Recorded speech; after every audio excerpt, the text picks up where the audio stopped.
Hola amigos, el día de hoy mi equipo y yo les hablaremos sobre las perspectivas psicológicas, con énfasis en la perspectiva conductual. Y para comenzar, mi compañero les hablará sobre cómo surgió la psicología. Hola, yo soy Puki y claro que te explicaré. Mira, el surgimiento de la psicología como ciencia tiene su origen tanto en posturas filosóficas desde los antiguos griegos como la de concepción idealista y racionalista de Platón, la visión materialista y de unidad psicomática de Aristóteles, ideas que fueron retomadas durante el Renacimiento hasta movimientos que surgieron en el siglo XIX, con el interés científico médico que se centra en el estudio del cerebro y las investigaciones sensorial y perceptiva que le dieron la categoría de ciencia. Los hombres y las mujeres que sentaron la base de la psicología tenían una meta en común: explicar y entender el comportamiento con la ayuda de los métodos científicos.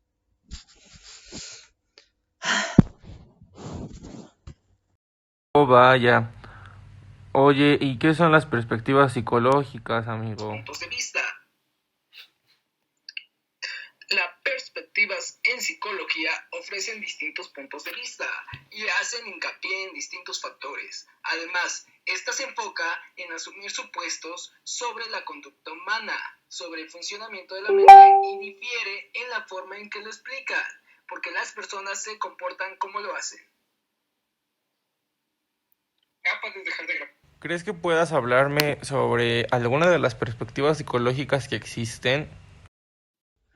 Claro que sí, mira, en la perspectiva del aprendizaje intentan comprender cómo las contingencias ambientales y los estímulos controlan la conducta, utilizando los conceptos de estímulo o antecedente, respuesta conductual y consecuencia, es decir, sostiene que el desarrollo es el resultado del aprendizaje, un cambio duradero en la conducta que se basa en la experiencia o en la adaptación del ambiente. Oh, muy interesante. ¿Y qué hay sobre la perspectiva psicodinámica? Yo te puedo ayudar. Freud postula que la conducta actual de una persona es motivada por fuerzas internas, pensamientos y las emociones, recuerdos y conflictos, de los cuales el individuo no tiene conciencia ni control. El postulado de que nuestros conflictos inconscientes influyen en nuestro pensamiento y acción sentó las bases para el estudio de la personalidad y los trastornos psicológicos. Muchos de nuestros conflictos se basan en represiones sexuales. También causó revuelo su planteamiento de que nosotros no teníamos control sobre nuestros pensamientos, deseos y conducta. Esta perspectiva generalmente no es incluida dentro de la psicología por su diferencia en cuanto a la metodología, entre otras varias razones. Ok, pero oigan, ¿saben algo sobre el conductismo? Sí, este describe la conducta observada como respuesta predecible ante la experiencia. Sostienen que los seres humanos de todas las edades aprenden acerca del mundo de la misma manera en que lo hacen otros organismos, al reaccionar a las condiciones o aspectos de su ambiente que se encuentran placenteros, dolorosos o amenazantes. La investigación conductual se centra en el aprendizaje asociativo, en el que se forma una conexión mental entre dos eventos. Dos tipos de aprendizaje asociativo son el condicionamiento clásico y el condicionamiento operante.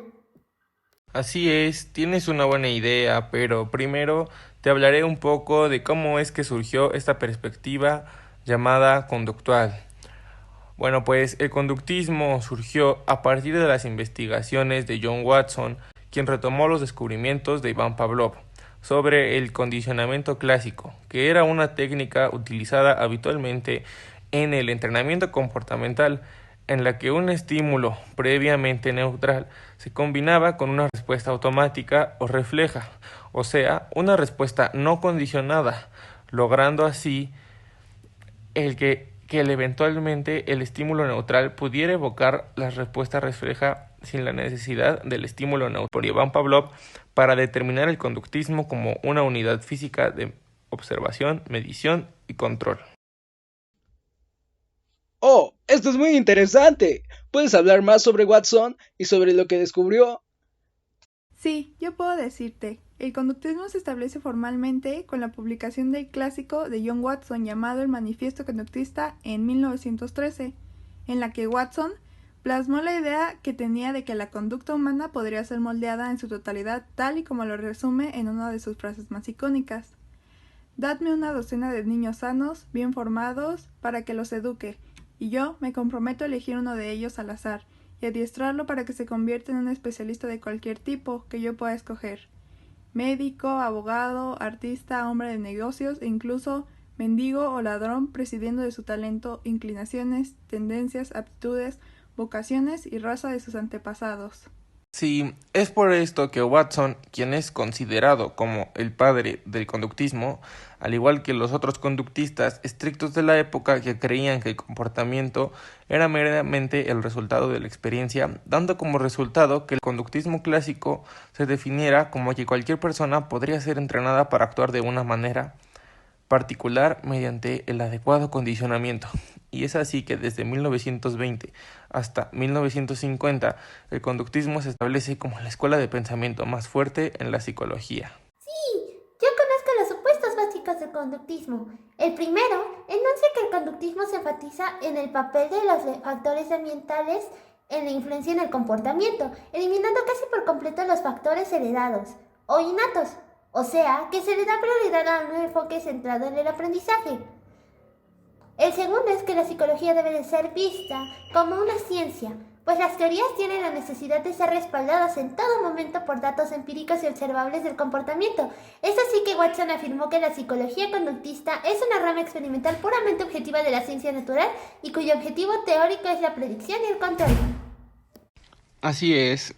El siguiente punto que se enuncia es que el conductismo se refiere principalmente al comportamiento observable en oposición a los eventos internos, como el tratamiento de emoción. Esto es porque el conductismo se refiere principalmente al comportamiento observable en oposición a los eventos internos, como el tratamiento de emoción.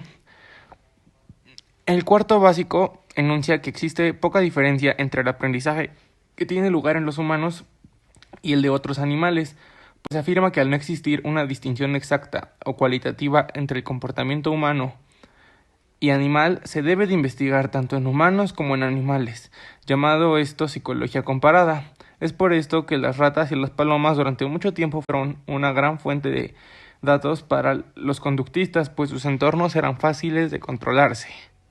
Y por último, el comportamiento es el resultado de la respuesta del estímulo, pues afirma que todo comportamiento, sin importar cuán complejo sea, puede reducirse a una simple asociación estímulo-respuesta, por lo que Watson describió el propósito de la psicología con la frase: para predecir, dado el estímulo, qué reacción tendrá lugar o dada la reacción, indique cuál es la situación o estímulo que ha causado la reacción. ¿Y qué tipos de conductismo existen? El primero es el conductismo metodológico. En el artículo del Manifiesto Conductista, Watson enunció los principios de todos los conductistas con lo siguiente.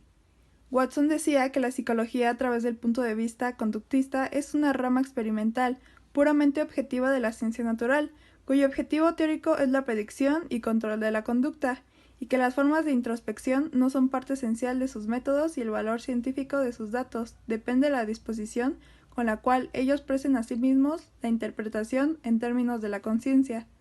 Es así que el conductista, en sus esfuerzos para obtener un esquema unitario de la respuesta animal, no reconoce línea divisoria entre el hombre y el bruto, afirmando que la conducta del hombre, junto con su refinamiento y complejidad, forma solo una parte del esquema total conductista de investigación.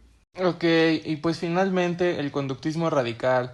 El conductismo radical, que fue fundado por Skinner, estuvo de acuerdo con la suposición del conductismo metodológico, en que el objetivo de la psicología tenía que ser predecir y controlar el comportamiento.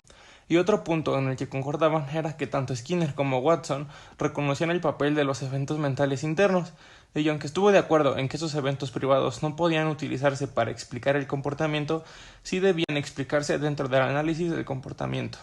Esperamos que con esto les haya quedado claro lo que son las perspectivas psicológicas y con aún más claridad la perspectiva conductual o del conductismo. Sí, vaya que nos ha servido de mucho.